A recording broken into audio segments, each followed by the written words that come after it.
Olha, Diego, eu quero aproveitar esse momento que a gente está conversando aqui para bater palma para Jair Bolsonaro. Parabéns, presidente. Essa violência, em cima desse trabalhador é culpa sua. Não tem outro culpado. Essa violência se chama violência de Jair Messias Bolsonaro. Não tem outro culpado.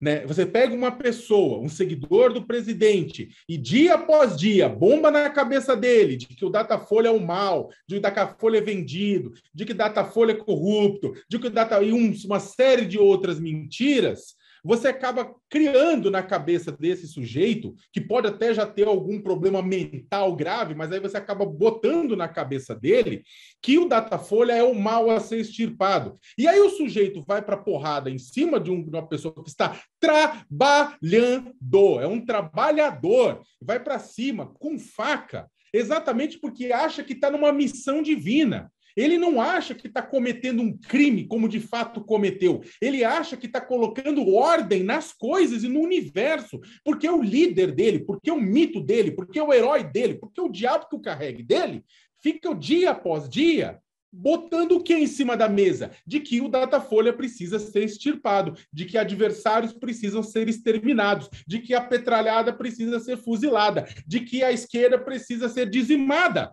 Vocês acham que acontece o quê? Acha que o Jorge Guaranha matou o Marcelo Arruda em Foz do Iguaçu? Por quê? Acha que o Benedito dos Santos foi morto com 15 facadas na cabeça e uma machadada no pescoço por um bolsonarista, ele sendo petista, lá em Confresa, no Mato Grosso? Por quê? Por que tivemos 2 cadáveres petistas mortos por bolsonaristas em brigas políticas? Exatamente porque a gente tem uma situação em que as lideranças políticas no Brasil, principalmente o senhor presidente da República, fica fomentando ódio, fica fomentando fake news, fica fomentando desespero nessas pessoas. E aí acontece isso. Olha, os fatos são que no governo do ex-presidente Lula, quando inclusive eu era presidente do Banco Central, e, portanto, acompanhei muito de perto, o Brasil cresceu 4% ao ano em média. Quando, nos últimos 3 anos, evidente, teve a pandemia no meio, mas o Brasil cresceu 1,5%.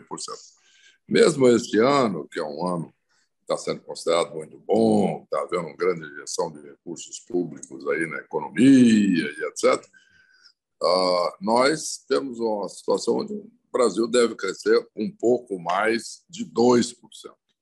Portanto, é uma situação onde um crescimento médio de 4%, como houve naquela época, é um crescimento muito forte, muito bom. Durante os 8 anos foram criados no Brasil cerca de 11 milhões de empregos, 10 milhões e 800 mil para ser mais exato. Né? Nós, durante aquele período, acumulamos aí um número substancial de reservas. O país estava com dificuldade, devia mais do que tinha em reservas, além disso, tinha uma dívida com o FMI, etc. E nós conseguimos deixar o governo com um volume de reserva de cerca de 300 bilhões de dólares. Em resumo, o país saiu muito mais forte, o país criou emprego, o país criou renda. E, por um exemplo, durante a crise de 2008, que foi uma crise que atingiu o mundo inteiro, o Brasil foi reconhecido por ser o país que mais rápido saiu da crise. Teve uma recessão curta de apenas 2 meses. Portanto, foi um governo bem-sucedido. E, como eu disse, eu baseio em fatos. Se eu olho o que estava acontecendo, o que aconteceu naquela época, está acontecendo hoje, no país, naquilo que interessa à população, né? Que é exatamente emprego, renda e, evidentemente, recursos para a saúde, educação, que também, naquela época, exatamente em função de uma maior arrecadação, tudo isso, foi possível fazer. E foi também quando foi criado o Bolsa Família, que agora está sendo replicado aí pelo auxílio. Mas, de qualquer maneira, o que eu quero dizer é o seguinte: os fatos falam por si só. E eu, em virtude disso, exatamente foi o que eu expliquei lá, eu concluí que era justificável o meu apoio ali à candidatura de alguém que já foi presidente 2 vezes e que mostrou bons resultados para o país. O momento, acho que nós tivemos alguns pontos de virada nessa guerra e esse parece ser mais um deles, né?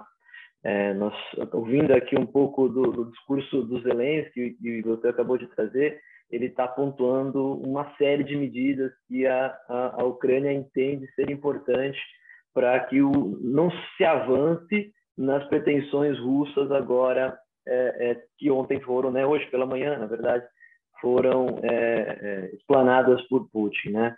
Ou seja, a ideia de fazer o referendo, a ideia de se o território for atacado russo, que ele entende russo, ele utilizar as armas nucleares, ou seja, ele elevou aqui o tom do conflito e o que o Zelensky está fazendo é dizer o que a comunidade internacional deveria responder, né? Eu acho que uma das coisas mais interessantes que ele falou no discurso agora, e acho que isso talvez seja uma resposta já a essa posição russa, que não parecia ter outra coisa a fazer depois do revés que sofreu nos últimos dias, principalmente ao norte, ali em Kharkiv, teria que, de alguma forma, reorganizar a sua ofensiva.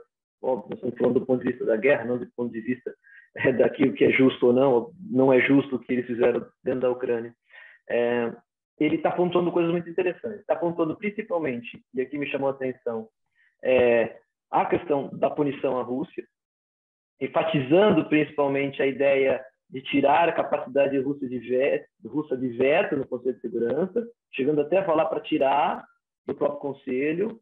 Está falando de punir vários atores russos que cometeram atrocidades no terreno, ou seja, já dizendo que há uma atrocidade sendo praticada dentro do território ucraniano, ou seja, remetendo à Carta das Nações Unidas as violações de direitos humanos que são condenáveis e, obviamente, o direito internacional as alcançaria, e pede, pela primeira vez, uma ideia de, vou até ler o que ele falou, mecanismos de compensação à Ucrânia pela destruição causada pela Rússia, de forma que seria conduzida pelas Nações Unidas essa compensação, né?